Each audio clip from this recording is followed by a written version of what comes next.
Si tu flippes à l'idée de ne pas savoir comment présenter un bon dossier bancaire qui fera dire oui à ton banquier pour ton financement, ne t'inquiète pas, tu es comme tout le monde. Le financement, le dossier bancaire, c'est bien la bête noire de tous les investisseurs. C'est le truc qui te fait flipper, c'est le moment finalement où tout peut s'arrêter. Tu as trouvé un bien, tu as réussi à le négocier au prix auquel tu voulais le négocier, tu as réussi à le négocier avec certaines conditions particulières, tu as signé un compromis, une promesse de vente et maintenant tout repose sur une seule chose, est-ce que le banquier va te dire oui? Et là tu te mets à paniquer, tu te demandes si ton dossier est assez solide, si tu n'as pas oublié un document et finalement si le dossier va bien passer, que le banquier va te prendre au sérieux. Dans cette vidéo, je vais te faire une masterclass complète pour t'apprendre à monter un dossier bancaire, mais pas seulement. Je vais également t'apprendre à penser comme un banquier, à parler son langage et comment présenter un dossier solide pour que ton projet soit validé et qu'il te dise oui. On va voir ensemble 4 piliers essentiels et je te préviens, ce que je m'apprête à te dire, personne n'en parle autant que moi, de manière aussi poussée, personne autant que moi dans le détail, alors reste bien jusqu'au bout. Avant de commencer, un truc important. 90% des gens qui galèrent avec les banques, avec le dossier bancaire, avec le fait de se faire financer, c'est pas parce qu'ils ont un mauvais projet, c'est pas parce qu'ils gagnent pas assez ou qu'ils n'ont pas assez d'épargne, c'est parce qu'ils ne comprennent pas ce que la banque regarde en premier lieu. Ils arrivent avec un projet ultra rentable, et c'est peut-être ton cas, 10% de rendement, du cash flow positif parce que c'est ce que tu entends partout, et pourtant ils se font refuser. Pourquoi? Parce que la banque, il faut bien comprendre ça, la banque ne finance pas un projet. La banque finance avant tout un profil. Et si tu ne comprends pas ça dès le début, tu vas te planter encore et encore. Donc on en vient au premier pilier, comprendre le langage du banquier. Premier truc à comprendre, le banquier n'est pas ton ennemi. C'est pas ton ami non plus, c'est simplement un commercial. Son job, c'est de te vendre des produits bancaires. Le crédit immobilier, c'est juste un produit d'appel. C'est ce qui l'intéresse vraiment finalement, c'est de te vendre des assurances, des forfaits, des placements, des cartes premium, etc. En fait, le crédit, ça va lui permettre de t'attraper, de t'attirer à lui pour ensuite te vendre plein de trucs derrière. Et pourquoi je te dis ça? Parce que ça change tout de savoir ça change tout la manière d'aborder le rendez-vous bancaire. T'es pas là pour supplier, t'es pas là pour quémander un crédit, t'es pas là pour mendier un prêt finalement, tu es là pour faire du business. Tu lui apportes quelque chose, tu t'apportes toi-même en tant que nouveau client, tu vas peut-être faire des placements, peut-être ouvrir une assurance vie, peu importe. Tu vas lui apporter également voilà, des produits, des assurances téléphoniques, des assurances habitation, etc. Et lui, en contrepartie, il va t'apporter tout simplement le financement que tu désires. C'est du donnant-donnant, c'est du gagnant-gagnant. Donc si tu arrives en position de faiblesse dès le début, tu es perdant. Alors que si tu arrives en position d'échange, de négociation, de compromis, là, tu gagnes tout de suite du terrain. Deuxième truc à comprendre, le banquier est probablement nul en immobilier. Je sais que ça peut te choquer, tu te dis mais c'est un professionnel, il doit pourtant s'y connaître. Non. 90 à 95% des banquiers ne connaissent rien à l'investissement locatif. Quand je te dis rien, c'est vraiment le cas, tu verras après. Ils savent regarder un taux d'endettement, ça oui. Ils savent financer la résidence principale, mais tout ce qui est stratégie locative, montage, fiscalité, tout ça, ils y comprennent rien en moyenne. Et pour te donner un exemple qui m'est arrivé, j'ai fait faire un financement par ma banque. Le banquier devait me verser simplement le montant du bien à faire financer pour l'acquisition. Finalement, il m'a financé non seulement le montant du bien, mais également les frais de notaire, plus une partie de travaux sans que j'ai eu besoin de lui demander quoi que ce soit. Donc, il s'est trompé lourdement en ma faveur. Ça te montre le niveau de certains. Donc, arrête de mettre le banquier sur un piédestal. Arrête de dire il va voir que je suis nul, il va voir que je suis un amateur. Si tu t'es déjà formé un minimum, t'en sais probablement plus que lui sur l'immobilier. Ce qui compte pour lui finalement, c'est pas que tu sois un expert dans ce domaine-là. Et justement, les banquiers ne veulent pas avoir d'experts, ça leur fait peur. Il veut simplement que ton dossier soit carré pour le faire passer à son directeur d'agence ou au comité de décision sans avoir à perdre de temps. Maintenant, qu'est-ce que la banque regarde vraiment? Elle regarde finalement si elle va prendre un risque en te prêtant de l'argent, c'est tout. Elle s'en fout de savoir ton rendement, si tu fais 10, 8, 15%, elle se fout de savoir si tu as du cash flow ou non. Alors on verra un peu plus tard, c'est quand même important d'avoir un projet qui au moins s'équilibre, mais ce qu'elle veut savoir c'est si demain le locataire ne paye plus, si demain il y a un impayé, un imprévu, quoi que ce soit, est-ce que cette personne est en mesure de rembourser le crédit quand même? Elle part du principe que ton bien peut être vacant, squatté ou ne pas se louer du tout, et elle regarde si dans le pire des scénarios, tu es capable d'assumer financièrement. Si oui, elle te finance, sinon elle refuse. C'est aussi simple que ça. Peu importe que ton projet soit génial, c'est pour ça aussi que des personnes qui gagnent 10 000 euros par mois se font refuser. C'est parce qu'ils ont un profil emprunteur pourri malgré leur salaire, malgré peut-être une bonne opération. Ils gèrent mal leur argent, ils ont des découverts, ils vivent au-dessus de leurs moyens, ils dépensent n'importe comment. Alors qu'au contraire, des personnes qui gagnent 3 000, 3 500 euros par mois se font financer facilement parce qu'elles ont un profil irréprochable. La banque le note. La banque finalement te donne un scoring, et ce scoring, il va dépendre de plein de critères que tu vas devoir, des cases que tu vas recocher. Donc, ton âge, tes revenus, ta situation familiale, maritale, ta gestion de compte, est-ce que tu fumes, est-ce que tu bois, etc. Et ton job à toi, c'est de maximiser ce scoring. Dernier point sur le langage bancaire, les mots que tu utilises comptent vraiment. La banque, c'est une institution conservatrice, un peu traditionnelle. Elle aime la stabilité, elle aime la sécurité, elle aime le long terme. Donc si tu arrives en disant que tu veux faire du cash flow, que tu veux faire du rendement, que tu veux scaler, que tu veux devenir rentier en 2-3 ans, je ne sais pas quel truc à la con, tu vas lui faire peur. Par contre, si au contraire tu parles de constitution de patrimoine, de préparer ta retraite, de préparer la transmission pour les enfants, de sécurisation pour l'avenir, là tu parles le langage du banquier. Pourtant, c'est exactement les mêmes projets dans les deux cas, c'est juste une question de formulation. Tu as un premier investisseur qui dit « je veux acheter un immeuble pour avoir du cash flow », un deuxième qui dit « je veux constituer un patrimoine immobilier dans l'optique de sécuriser ma retraite et préparer ma transmission pour ma famille ». C'est le même projet. La deuxième formulation rassure, la première fait peur. Retiens vraiment bien ça pour le rendez-vous bancaire. Deuxième pilier, monte un dossier bancaire impeccable. Et quand je dis impeccable, je ne te parle pas encore une fois simplement d'avoir toutes les pièces justificatives et tous les documents, ça ne suffit pas. Je te parle de la présentation. Le banquier, il gère plusieurs centaines de clients, plusieurs centaines de dossiers, de demandes chaque jour, chaque semaine. Il n'a pas le temps de fouiller dans tes papiers pour trouver ce qu'il cherche. Si tu arrives avec un dossier en vrac, des documents dans le désordre, des trucs qui manquent, il ne va pas te prendre au sérieux et il ne va pas avoir envie de perdre du temps avec toi, il aura mieux à gérer ailleurs. Par contre, si tu arrives avec un dossier propre, bien classé, avec un sommaire, etc., tu vas te démarquer du reste des personnes qui viennent pour faire une demande de financement. Et le banquier t'en sera reconnaissant. Il ne te le dira peut-être pas frontalement, mais il t'en sera reconnaissant parce que tu lui feras gagner un temps fou. Donc plus ton dossier est carré, plus le banquier se dit « cette personne est sérieuse, il sait ce qu'il fait, je peux lui faire confiance, il va me faire gagner du temps ». Et voilà, c'est de la psychologie pure finalement, c'est juste de la relation, de l'intelligence sociale. Maintenant, les pièces justificatives. Je vais te donner la liste complète. Alors, prends bien des notes pour ne pas louper. Si jamais tu veux le détail vraiment poussé, des pièces essentielles à fournir et qui font toute la différence, avec quelques bonus aussi, je t'invite à rejoindre mon canal WhatsApp qui se trouve en description. Donc, voici la liste complète des pièces à fournir. Tout d'abord, tu vas fournir ta pièce d'identité recto verso avec un justificatif de domicile de moins de 3 mois, et puis ton livret de famille si tu es marié ou pacsé, et tu vas préciser si tu as ou non des enfants. Ensuite, les documents sur tes revenus, tes 3 derniers bulletins de salaire, éventuellement le bulletin de salaire de décembre pour qu'il y ait le cumul, pour que le banquier puisse voir le cumul sur l'année passée. Les 2 derniers avis d'imposition, si tu n'en as qu'un seul, c'est bien, mais 2, c'est encore mieux pour voir la stabilité sur au moins 2 ans.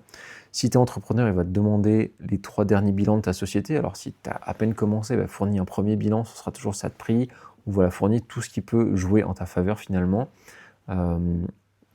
Après ça, tu vas avoir tout ce qui est justificatif patrimoniaux, donc les 3 derniers relevés de comptes bancaires, les comptes courants, les comptes épargne, les relevés de tes placements, que ce soit assurance vie, PEA, PER, LDD, etc. Alors bien sûr, ne tire pas une balle dans le pied. Si tu as des placements pourris, ne les présente pas, mais les de côté, présente uniquement ce que la banque va voir comme actif tangible et pérenne. Ensuite, tu vas fournir également tout ce qui est tableau d'amortissement de tes crédits en cours, que ce soit déjà des crédits IMO ou des crédits conso. Et par pitié, crédits conso, on verra ça après, mais solde tes crédits conso avant de te lancer en IMO, sinon personne ne te prendra au sérieux. Et enfin, les pièces sur le projet. Donc le compromis de vente ou la promesse de vente que tu auras signé avant d'aller voir le banquier. Je t'en prie, ne va pas voir la banque avant d'avoir ce document. Tu vas avoir également l'offre d'achat. Normalement, la promesse se suffit elle-même. Encore une fois, tu peux ajouter certains documents si tu trouves ça nécessaire, si tu trouves que ça apporte un plus à ton dossier. Donc, tout ce qui est diagnostic du bien, le devis de travaux, très important si tu en as un avis de valeur locative, une estimation du loyer fourni par une agence immobilière, par un professionnel de l'immobilier, les photos du bien, éventuellement des projections avec, je sais pas si tu travailles avec un architecte, des projections avant-après si tu vas faire des travaux.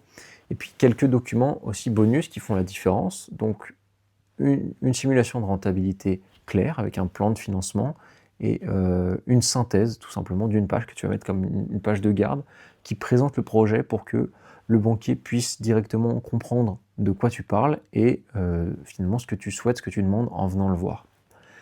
Maintenant, comment est-ce que tu structures tout ton dossier? C'est très simple, tu prends un classeur ou un port-document, tu fais des intercalaires. Donc dans le premier intercalaire, tu vas mettre, comme on l'a dit, ton identité, ta situation personnelle. Dans le deuxième intercalaire, tu vas mettre tout ce qui concerne tes revenus, ton emploi, etc. Ensuite, tu vas mettre ton patrimoine, ton épargne. Dans le quatrième intercalaire, tu vas mettre tes crédits en cours. Et enfin, dans le cinquième, tu vas mettre tout ce qui concerne ton projet immobilier. Et c'est là où tu vois aussi l'importance du profil. Dans tout ce que je viens de te dire, tu as 4 cinquièmes, 4 intercalaires sur 5 qui concernent ton profil emprunteur et seulement un seul pour le projet. Pour preuve que vraiment le projet, ça passe au second plan à 5 ou 10% dans la globalité du financement. Enfin, tu mets en première page, tu mets donc un sommaire, une feuille où tu listes tout ce qui est présent dans le dossier, comme ça, le banquier il ouvre ton dossier, il voit le sommaire, il trouve tout en 10 secondes, et tu passes immédiatement pour quelqu'un de professionnel et de sérieux, et tu vas lui faire gagner du temps encore une fois. Si tu veux aller encore plus loin et que tu es resté dans une démarche un peu scolaire, je sais que ça plaît à certains, tu peux faire une jolie page de garde, sobre et efficace, mais où tu vas mettre ton nom, la date, puis le titre dossier de financement, projet immobilier locatif par exemple. Ça te prend 20 minutes à faire, 30 minutes. Si tu veux pousser les détails, ça va peut-être te prendre 1 heure et ça peut changer la donne littéralement. Ensuite, je vais revenir maintenant en détail sur 2 documents que presque personne ne prend le temps de fournir et qui peuvent pourtant tout changer. Et j'en ai fait les frais, avant je ne le faisais pas au début, et à partir du moment où j'ai commencé à le faire, j'ai obtenu les conditions que je voulais. Premier document, c'est l'avis de valeur. Un avis de valeur, c'est quoi? C'est un document qui est rédigé généralement par une agence immobilière ou un agent immobilier et qui estime la valeur de ton bien. Il y en a 2 types. Il y a d'abord l'avis de valeur vénale, donc c'est finalement combien vaut ton bien à l'achat ou combien va valoir ton bien à l'achat après travaux. Et spoiler, si tu as bien compris comment investir intelligemment, comment optimiser un maximum de choses, notamment ta fiscalité, tu viseras des biens avec travaux, mais ça c'est encore un autre sujet. Et deuxième type, c'est l'avis de valeur locative, à savoir combien tu vas pouvoir louer ton bien. Pourquoi est-ce que tout ça, c'est ultra puissant pour faire valider un financement? Parce que ça prouve à la banque que ton bien, il vaut ce que tu le payes, il vaut combien tu l'achètes réellement, et ça prouve aussi que les projections locatives que tu vas faire sont justes. Peut-être que tu vas acheter ton bien 150 000 et que ton avis de valeur vénale, il indiquera 170 000 euros. Et finalement, la banque, elle verra que ton bien sera un actif qui vaut plus que ce que tu empruntes. Et donc, ça la rassurera. Elle sait qu'en cas de problème, elle va pouvoir revendre le bien et récupérer son argent. Elle sait qu'elle finance un actif solide et fiable, finalement. C'est encore plus important si tu demandes une hypothèque, parce que l'hypothèque, c'est la banque qui se garantit sur la valeur du bien. Donc, plus ton bien est valorisé et valorisable, plus la banque sera sereine pour te prêter de l'argent. Comment obtenir ces avis de valeur? C'est très simple. Tu appelles 2-3 agences IMO, il y en a certaines qui vont être plus fermées que d'autres, elles aiment bien d'abord avoir un premier contact, une première rencontre, avoir fait des premières visites, etc. Ou alors tout simplement tu peux faire appel à l'agent immobilier qui vend le bien tout simplement, si tu passes pas en direct. Donc tu leur demandes une estimation, c'est gratuit, ils vont te faire un document et voilà, ça va te prendre 5-10 minutes, le temps d'appeler, de demander le document, de demander ce que tu veux, d'expliquer ton projet, et ça apportera un gros plus à ton dossier. Deuxième document ultra important, c'est la note de synthèse.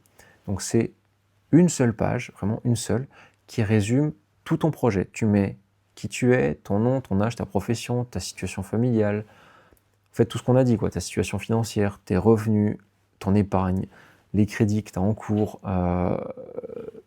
une brève synthèse aussi sur le projet, l'adresse, le type de bien, les loyers estimés, quel type d'exploitation, est-ce que c'est du meublé, du nu, de la colocation, du nu, pardon, la colocation, est-ce que tu vas le faire en société ou en nom propre, etc.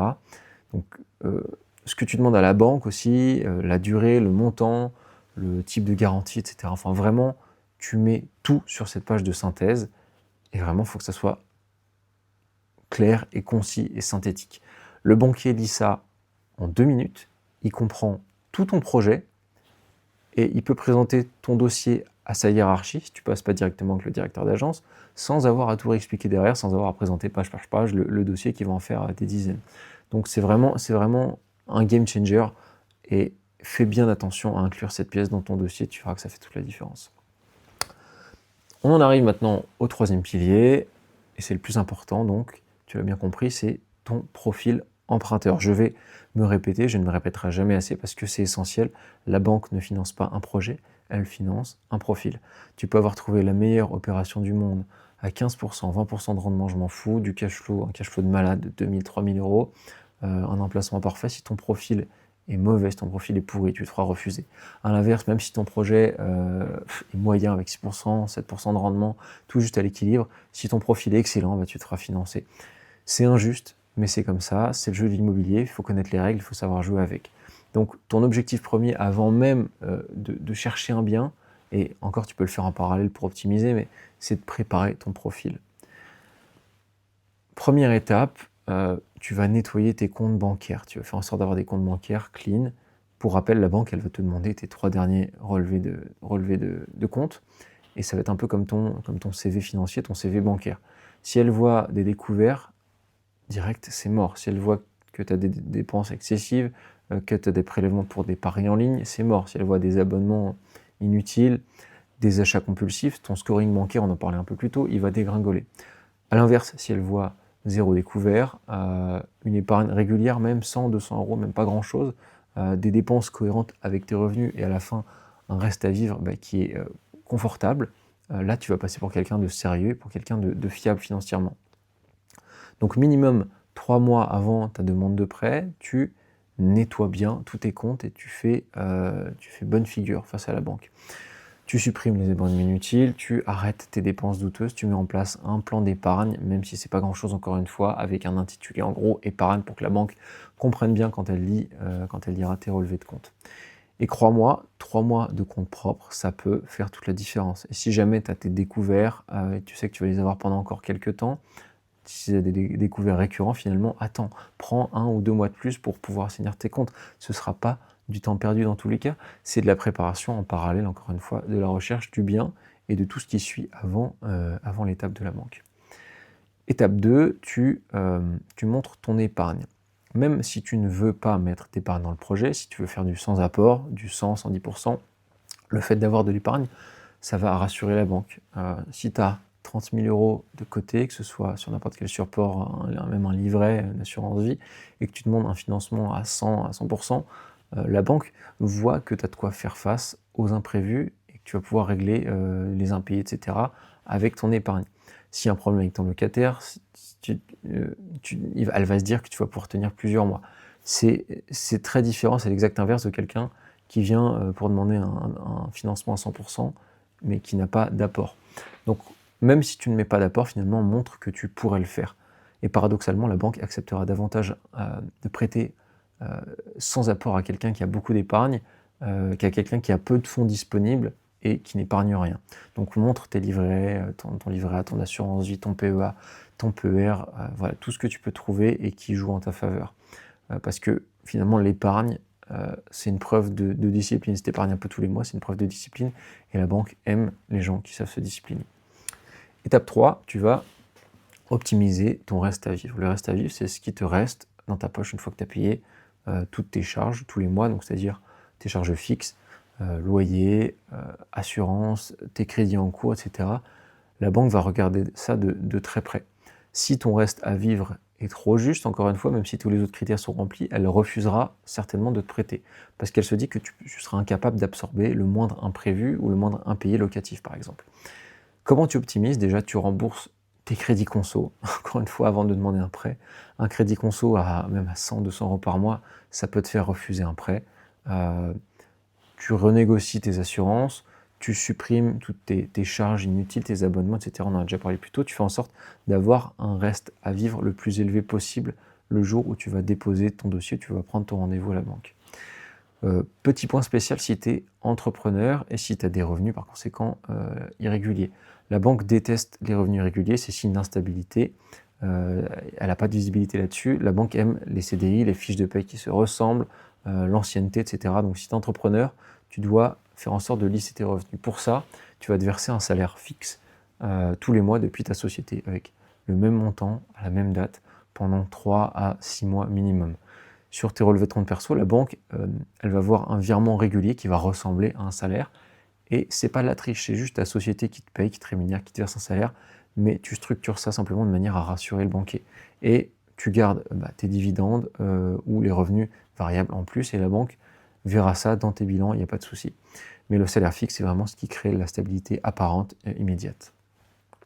Autre point, si tu es entrepreneur, évite d'être gérant de trop de sociétés. Si la banque voit que tu es gérant de 5 SCI, 2 SARL, elle va flipper, elle va se dire ce mec a trop de trucs, trop de projets en cours, c'est trop complexe et la banque retient ça. La banque aime la simplicité qui est contraire au risque. Parfois, il vaut mieux ne pas être gérant, être juste associé, se mettre avec une part minoritaire, mettre quelqu'un d'autre en gérant, que ce soit ton conjoint, ta conjointe, un associé, une holding, etc. Ça simplifie ton profil aux yeux de la banque.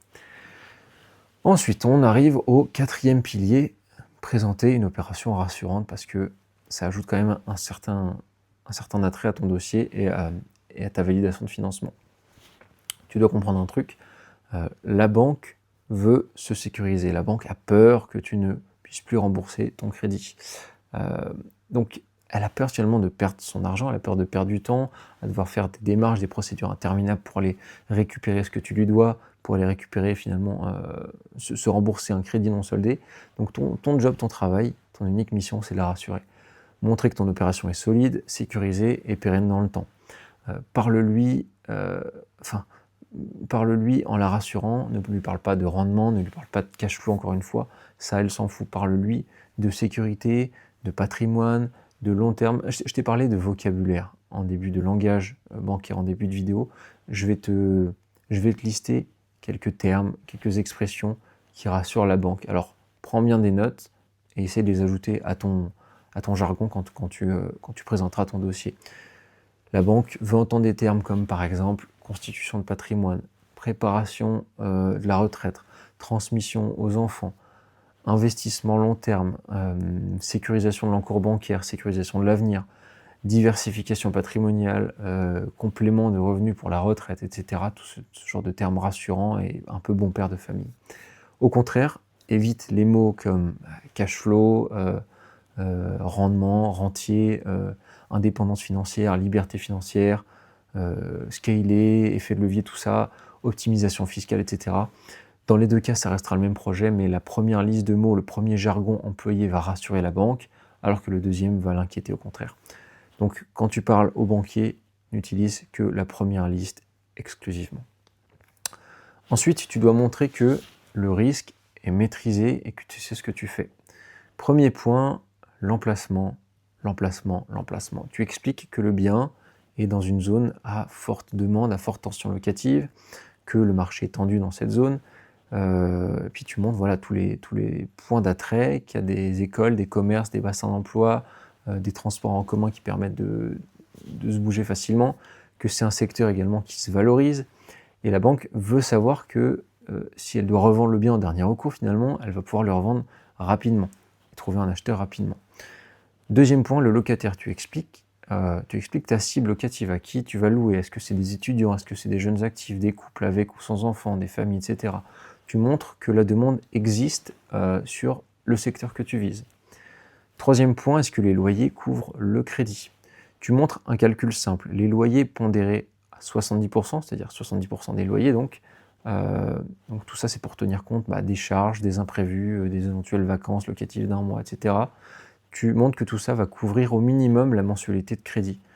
Et si tu es en cash flow positif, le fameux cash flow que tout le monde te vend et dont tout le monde parle, c'est encore mieux, c'est que du bonus.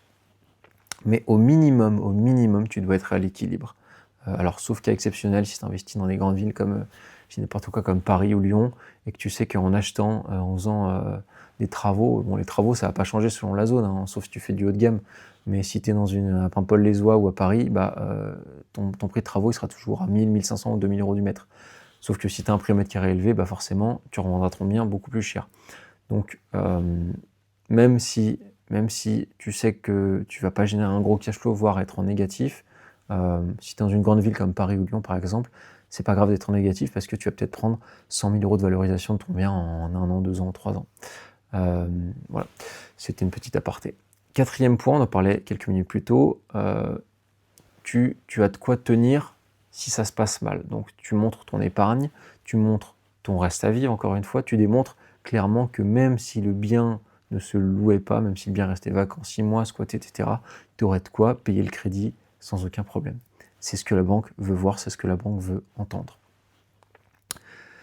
Maintenant, quelques règles de bienséance, on verra ça, pour le rendez-vous bancaire en lui-même, des règles qui vont te permettre de maximiser tes chances en dehors du dossier et du profil. Règle numéro 1, arrive bien présenté. Pas en jogging, alors je ne te demande pas non plus de venir en costard-cravate, ça pourrait faire flambeur, mais voilà, vraiment simple, sobre, élégant, sérieux, tu renverras immédiatement une image d'une personne investie et digne de confiance. Règle numéro 2, parle peu, écoute beaucoup.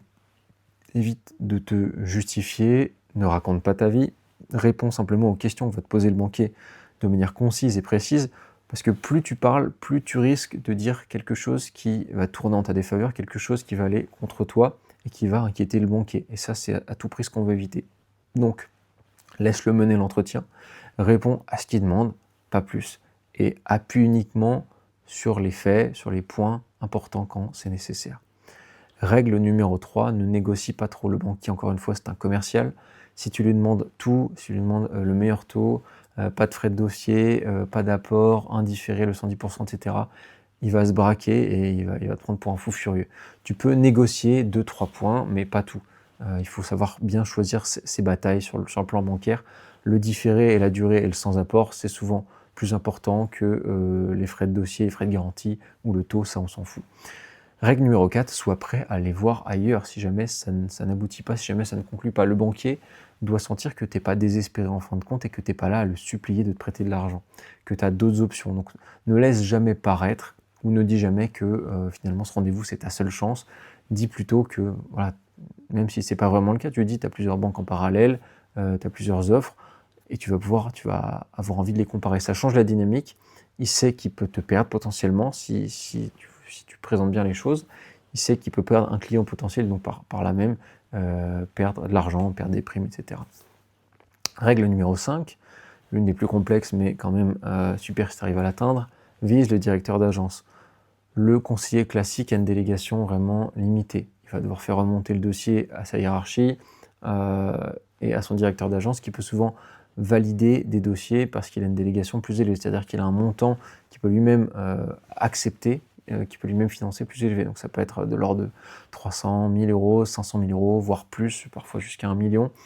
Donc essaye de demander à passer directement avec lui, voire même recrute-le en amont, c'est-à-dire tu peux faire des recherches en amont via ton réseau d'agents IMO, réseau d'investisseurs sur LinkedIn aussi. Cible les banques aussi, voilà, et fais la demande subtilement au téléphone, par message, explique que ton dossier est carré et nécessiterait une expertise d'un directeur d'agence par exemple. Tu verras que ça va accélérer le processus et que ça va faciliter grandement toute ta demande de financement. Voilà, donc je résume les 4 piliers. Pilier 1, comprendre le langage bancaire. Le banquier est un commercial, il est probablement pas calé en immobilier. Ce qui compte pour lui, c'est ton profil, pas ton projet. Et il aime les mots qui rassurent patrimoine, long terme, retraite, etc.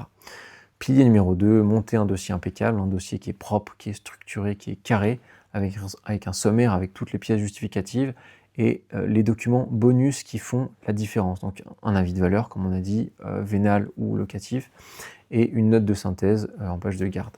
Pilier 3, mettre en avant ton profil emprunteur, bien sûr, donc nettoie tes comptes, fais le tri dans tes dépenses, montre ton épargne, optimise ton reste à vivre, et si tu es entrepreneur, verse-toi un salaire régulier. Pilier 4, présenter une opération rassurante, donc parle de sécurité, pas de rendement, montre que le risque et que ce que tu fais est maîtrisé, prouve que tu peux tenir le cap même si ça se passe mal. Si tu fais ces 4 choses, si tu respectes ces 4 piliers à la lettre, je te garantis que tu vas maximiser à quasiment 100% tes chances de te faire financer.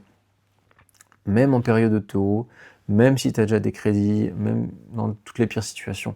Le dossier bancaire, c'est pas juste de la paperasse, c'est pas juste de l'administratif, c'est là que tu vas montrer qui tu es finalement, c'est là que tu vas montrer ton profil, c'est là que tu vas prouver que tu es sérieux, et la banque ne prête qu'à des profils et à des dossiers, à des projets sérieux. Et surtout, la banque prête à des personnes avant tout, et tu dois être le genre de personne à qui on a envie de faire confiance, à qui on a envie de prêter de l'argent. Enfin, prépare-toi, structure-toi, mais arrête d'avoir peur, arrête de mettre le banquier sur ce fameux piédestal.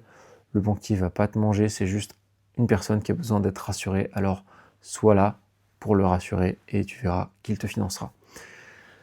On arrive au bout de cette masterclass. Je t'ai apporté du contenu niché, du contenu de valeur que tu trouveras sûrement nulle part ailleurs. Si tu veux encore plus de techniques et encore plus de contenu ultra poussé comme celui-ci sur l'immobilier, je t'invite à rejoindre mon canal WhatsApp qui se trouve en description. Et si tu aimerais avoir un plan d'action clair et optimal sur mesure adapté à ta situation, je t'invite à réserver un appel avec moi. Le lien est également en description. On fera un point sur ta situation, tes objectifs et je verrai si et comment je peux t'aider à enfin te lancer dans l'immobilier et atteindre tes objectifs. Sur ce, je te souhaite de passer une très bonne journée et on se dit à la prochaine.